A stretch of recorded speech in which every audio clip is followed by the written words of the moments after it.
Alright, we get with another one from the Ultimate Figure series. This is Frieza, another one of those unique figures that were a lot more different from the rest of them. This has a lot more of a movable upper body, unlike the others. The others also had a movable body, but not so much. I love the shortness of this figure, and of course, the best part about this figure would be the way they have built the legs. They have put it in a ball and socket joint, unlike the others, which they had like a two-pin joint, one here and one here for it to move front and back and right and left. This one moves completely round, considering Frieza's mobility. Another thing I love about the figurine here is the color detailing is done really, really nicely. If you see carefully on this figure, all of the colors purple, everything is done well. Let's just see here. Here we go. Yeah, so you see the purple coloring on the head is done really well. The shoulder pads are done nice. The core over here is done really well. And obviously the joints over here, they still got the metal joints, which is really nice. Metal jointing here, the metal joint here.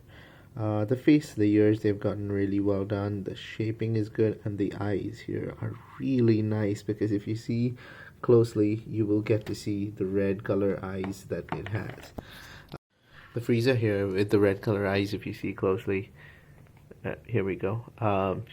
It's done really nicely. It kind of looks exactly like the show Frieza.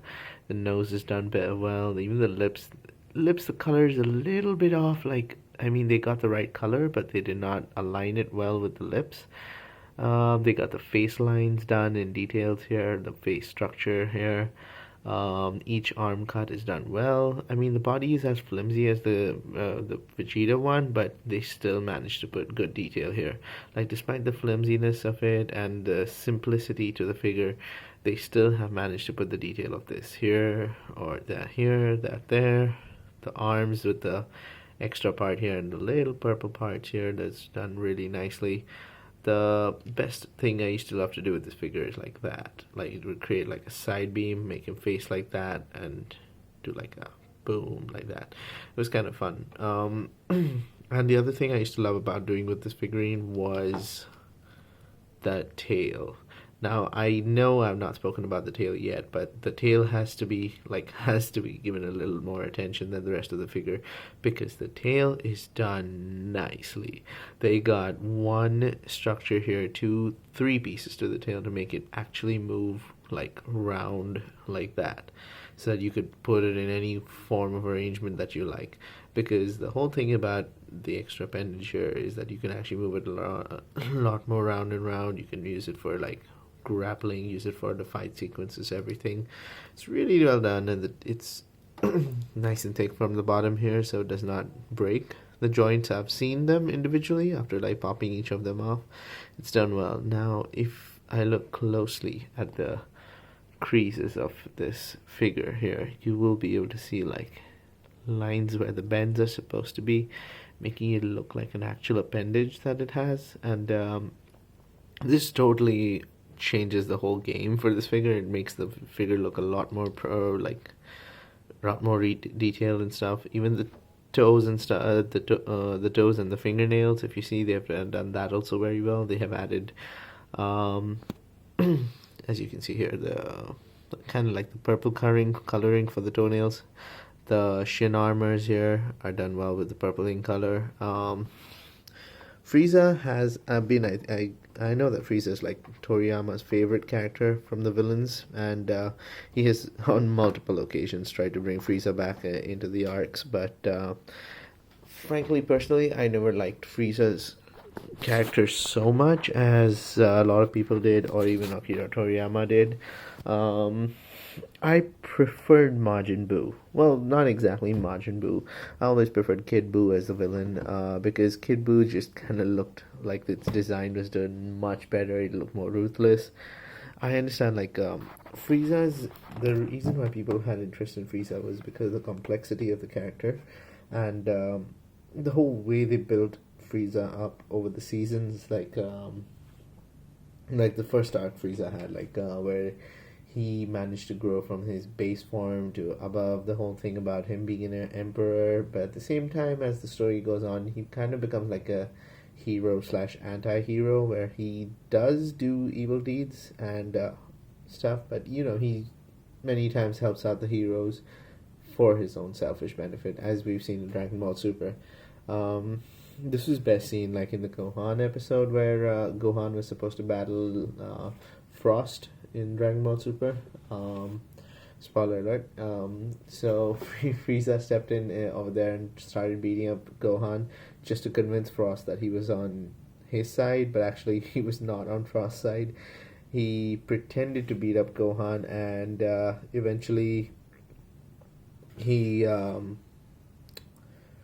he went and killed Frost. He betrayed Frost. It was a really interesting episode. It really brought out the character of Frieza and how his mind works. And yeah. Although, like the other figurines, I really do wish that they had gotten. I managed to get the international versions. International version here comes with the pointed finger here, which would have been really nice to mimic the death beam, which Frieza does.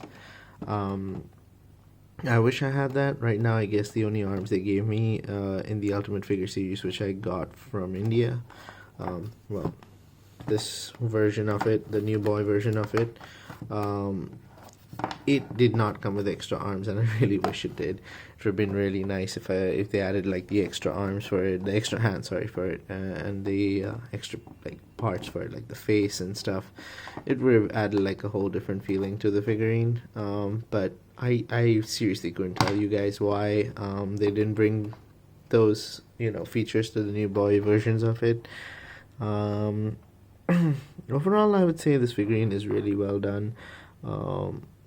Overall, I would say this figurine is really well done, and I really just wish they had more parts to it, and they made the body part a little bit more structured and less flimsy. They would have been really nice.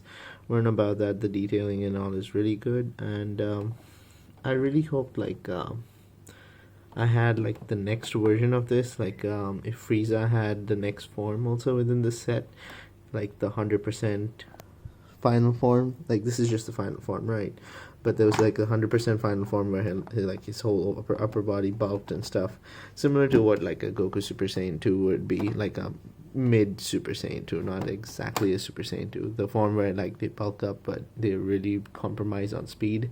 That same form I wish like they had brought to the series set.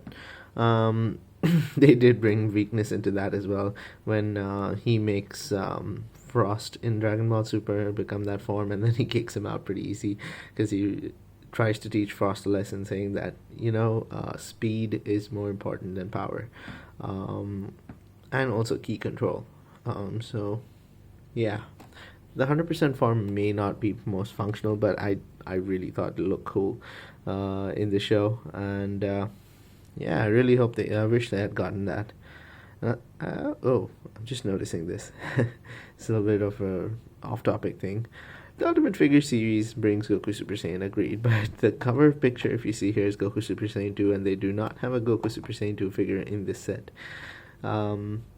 A lot of people do not know the difference between Goku Super Saiyan 2 and Super Saiyan 1. Super Saiyan 1 had all of his hair down, no electricity, just base form, whereas Super Saiyan 2 had that one hair just stand up. The hair gets spikier than your regular, rather than having 1, 2, 3, 4, 5 pieces of hair. It's like a lot more spikes. These get sharper and longer looking.